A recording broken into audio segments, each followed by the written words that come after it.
आप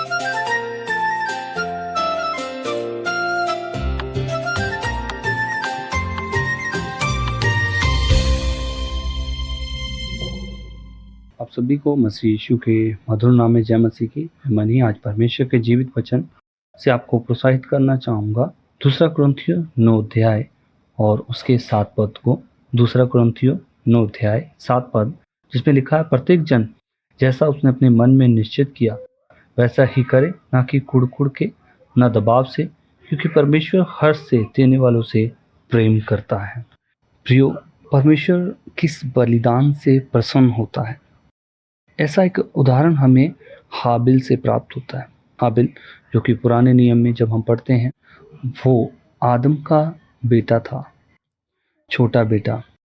बाइबल में लिखा है, उत्पत्ति की पुस्तक, उसने अपनी भेड़ों में से सबसे बेस्ट मेमना लेकर परमेश्वर के लिए समर्पित किया। जरा सोचें, उस मेमने को लेकर वो अपने पास हमेशा रखता था, उसे प्रेम करता था और उसे अपने मुंह से खाना भी खिलाता होगा। उससे इतना अधिक प्रेम करता था कि एक मिनट भी उससे अलग नहीं होना चाहता था। और उसने ये बात शायद आदम से सीखी हो कि परमेश्वर ने जब उन्होंने पाप किया तब उनके लिए एक निर्दोष मेमना, जिसने कुछ भी गलत नहीं किया, उनके लिए उसे घात करके उसका चमड़ा उतार कर उनको वस्त्र के रूप में पहनाकर ढांप दिया। प्रियो, ये एक बहुत बड़ी अद्भुत बात। हाबिल यह नहीं कह सकता था कि वह वास्तव में सब कुछ पूरी तरह से समझ गया था, लेकिन उसने इसे स्वीकार कर लिया। यह परमेश्वर था और हाबिल ने परमेश्वर पर भरोसा किया। आखिरकार क्या परमेश्वर ने उसके माता पिता को उनके द्वारा किए गए गलत कामों के लिए माफ नहीं किया था? क्या उसने उद्धार का वादा नहीं किया था? भले ही उन्हें लगा कि वे इस लायक नहीं हैं, पर फिर भी उसने परमेश्वर पर भरोसा किया।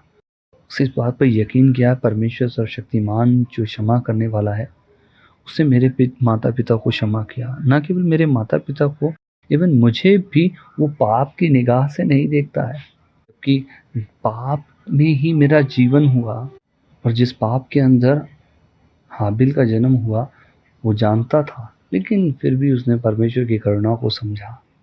उसने परमेश्वर को अपनी उस बेस्ट चीज़ को देने का प्रयास किया। जब उसने देखा होगा कि कैन जो चिंता से भरा हुआ कि क्या मैं परमेश्वर को चढ़ाऊं, क्या ना दूं, करके ऐसे उसके अंदर सवाल आ रहे होंगे, लेकिन हाबिल ने ऐसा नहीं सोचा। उसने कहा, जो मेरा प्रिय है वो मैं परमेश्वर को दूंगा। हाबिल ने अपना ध्यान वापस अपने बलिदान पर लगाया। उसने अपनी आंखें स्वर्ग की ओर उठाई और मन प्रार्थना की कि मैं आपका सरल बच्चा हूँ परमेश्वर, आप जो चाहते हैं वही मैं करना चाहता हूँ। मेरे बलिदान छोटे हैं और आपके सम्मान के योग्य नहीं, लेकिन वे मेरे सर्वोत्तम है। मैं उन्हें प्रेम से अर्पित करता हूँ। कृपया उन्हें स्वीकार करें, कृपया मुझे स्वीकार करें। आज परमेश्वर हमसे होम बलि चढ़ाने के लिए नहीं कहता है। उसने हर उस इंसान के लिए मेमना प्रदान किया जो मसीह यीशु है, जो जीवित है, और वो जो सबके लिए है। उसने उस सर्वोत्तम को हमारे लिए दे दिया। क्या हमारा ये आज कर्तव्य नहीं बनता है कि हम मसीह में होके उसे सर्वोत्तम दे, उसे बेस्ट दे, ना कि कुड़कुड़ा के? परमेश्वर आपकी भेंट से नहीं, आपसे प्रेम करता है। वो देने वाले के हृदय से प्रेम करता है। परमेश्वर आपको चाहता है और वो आपके लिए चाहत रखता है। प्रियो, आप उस चाहत में बने रहें, उसके प्रेम में बने रहें और परमेश्वर को अपनी ओर से हमेशा उन उत्तम उपहारों से, उत्तम भेंटों से और अपने हृदय से प्रभु को समर्पित करें।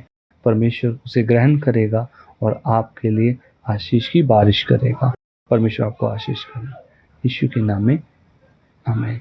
इस समय मैं प्रार्थना करूंगा। पिता, मैं प्रार्थना करता हूँ अपने प्रिय भाई बहनों के लिए जो सर्वदा प्रभु आपके लिए प्रभु उत्तम देते आए हैं। हाँ प्रभु, अभी भी उनके पास जो कुछ भी है वो आपके लिए प्रभु यीशु समर्पित कर सके। आप ऐसा अनुग्रह करें, आप दया करें प्रभु, ताकि वो आपके अनुग्रह में बढ़ते चले जाए।